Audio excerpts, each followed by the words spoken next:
Bonjour et merci de votre fidélité et de suivre ce numéro exceptionnel en extérieur devant l'église de Saint-Géry. On va parler plus spécialement des journées du patrimoine. Nous parlerons tout d'abord de l'église de Saint-Géry et des travaux. Pour cela, nous allons rencontrer dans quelques instants Florence Albaret, directrice des affaires culturelles de la ville, dans les lieux mêmes de ces travaux aujourd'hui terminés. À l'issue de cette interview, nous retrouverons Marine Journel à l'extérieur de Saint-Géry, bien sûr, pour un point complet sur les journées du patrimoine avec Delphine Diotti de l'Office de tourisme de Cambrai. Bon, allez, suivez-moi maintenant, on va rejoindre tout de suite Florence à l'intérieur de Saint-Géry, mais juste le temps de la rejoindre. Place aux travaux réalisés cet été à Cambrai. Depuis le début d'année, la ville a lancé de nombreux chantiers. Certains sont terminés et d'autres en cours de réalisation. Un petit tour d'horizon s'impose, à commencer par les travaux de la rue des Rôtisseurs sont aujourd'hui terminés. Le rendu est particulièrement apprécié des commerçants et des clients.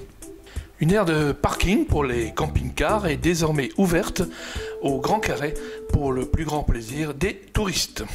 Les travaux autour du pôle gare SNCF continuent.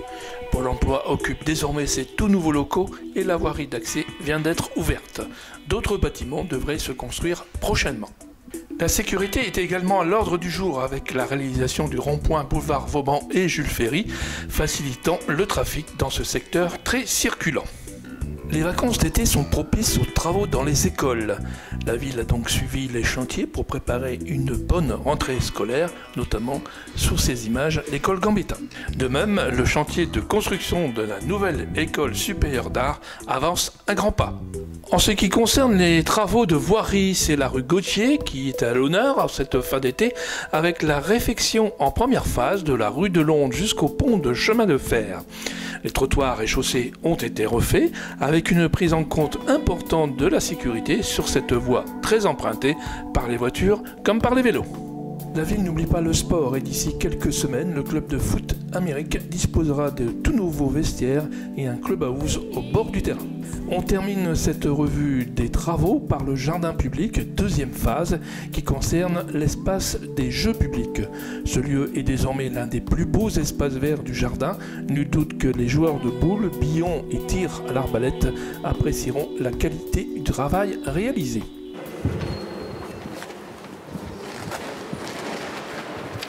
Bonjour. Bonjour Jean-François, ça va, merci. Alors nous sommes au frais ici, dehors il est très chaud, dans l'église Saint-Géry même. Depuis quand les travaux ont débuté? Alors les travaux ont commencé il y a maintenant plus de 3 ans. Déjà? Eh oui, oui, oui. Voilà. Que le temps passe vite. Et en quoi consistait-il? Alors il y a eu 3 campagnes de travaux successifs qui se sont déroulées. Donc la première campagne a consisté en la restauration des couvertures du clocher. Vous vous souvenez sans doute de cet immense échafaudage qui se déroulait. Voilà, tout à fait. Et donc grâce à cet échafaudage, on a repris les ardoises cassées, on a restauré la toiture du clocher. Pendant la deuxième campagne de travaux, ce sont les couvertures de la nef et des bas-côtés qui ont été restaurées, ont été aussi reprises les charpentes et les parties qui étaient abîmées et qui ont été remplacées. On a également restauré les parements, c'est-à-dire que les pierres qui étaient abîmées ou très usées ont été remplacées ou restaurées. Et enfin, là on découvre à l'intérieur de l'église ensemble la troisième campagne de travaux qui a consisté en nettoyage de la nef. Alors justement, pour revenir un petit peu dans le détail sur le nettoyage des pierres, il y a quand même un travail exceptionnel qui a été réalisé. Alors, quelle était la méthode employée? Alors c'est une méthode assez novatrice qui a été utilisée et une méthode qui a l'avantage d'être très respectueuse de la pierre et des sculptures. Et on voit ici comme le décor est fin, donc il fallait vraiment une méthode délicate de restauration. Donc la méthode consistait en la pose d'un latex qui vient épouser l'épiderme de la pierre et en fait on laisse le latex quelque temps, ça dépend de l'hygrométrie, ça dépend d'un certain nombre de facteurs et quand on le retire, et bien la poussière, ça l'épluchage. Voilà, ou le peeling, la technique du peeling, la poussière adhère au latex et donc se décolle de la pierre. Le résultat est vraiment exceptionnel si on compare malheureusement avec la partie qui n'est pas encore faite, qui sera peut-être faite un jour. Les monuments historiques sont toujours des vastes chantiers, voilà, donc on fait par tranche au fur et à mesure. Alors, justement, pour revenir un tout petit peu sur le coût, c'était un coût important quand même. Oui, c'est un coût important puisque l'opération a coûté près de 3,6 millions d'euros. Pris en charge à 80% par l'État, la Direction régionale des affaires culturelles, et donc les 20% pour la ville. 20% pour la ville, tout à fait. Alors tout ça va évidemment, on va pouvoir le voir pendant les Journées du patrimoine. Justement, il y a un programme établi, peut-être on peut en parler? Alors c'est vrai que le programme des Journées du patrimoine cette année met l'accent bien sûr sur la réouverture de l'église Saint-Géry, et ça tombe très bien parce que le thème national des Journées du patrimoine et les 100 ans de la loi sur la protection des monuments historiques. Donc c'était vraiment l'occasion de mettre en valeur l'église. Donc l'église sera à l'honneur pendant tout le week-end, mais en particulier le vendredi soir, ce soir, on propose une soirée au cours de laquelle les visiteurs pourront rentrer dans l'église, la découvrir allumée, éclairée d'une manière tout à fait originale et qui permettra de la redécouvrir et surtout de voir ce très beau travail de restauration. Ça se fera en musique, mais je n'en dis pas trop pour laisser ménager l'esprit de surprise. Au contraire, les gens viennent. Voilà, exactement. Et puis alors, quand la nuit sera tombée, aux alentours de 22h, le public sera invité à se rendre sur la place de la République et là on procédera à une mise en lumière de l'édifice et on pourra mieux comprendre les différentes étapes de sa construction que met si bien en valeur cette restauration.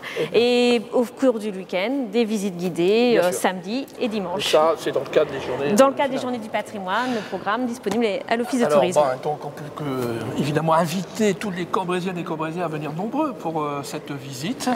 Quant à nous, on retrouve tout de suite Marine à l'extérieur avec Delphine Biotti pour parler évidemment du programme, cette fois-ci général, des Journées du patrimoine. Merci Florence. À très bientôt. Bonjour à tous, un nouveau numéro de Mac+, cette semaine décidément très axé sur la culture, puisque c'est ce week-end également qu'auront lieu les Journées du patrimoine. Alors pour nous en parler ici, Delphine de l'Office de tourisme de Cambrai, bonjour. Bonjour Marine. Alors en quoi, en quelques mots simplement, consistent ces journées, plutôt ce week-end du patrimoine ? Alors, les Journées du patrimoine permettent aux visiteurs de pouvoir voir des monuments qui, pour certains, ne sont pas ouverts durant l'année. Donc, c'est exceptionnel pour certains monuments de Cambrai. Alors, avec un thème particulier cette année qui est ? Tout à fait. Cette année, nous fêtons le centenaire de la protection des monuments historiques. Et Cambrai a beaucoup de chance puisque nous possédons environ 30 monuments protégés. Alors, parmi les 30 monuments, que peut-on voir, par exemple ?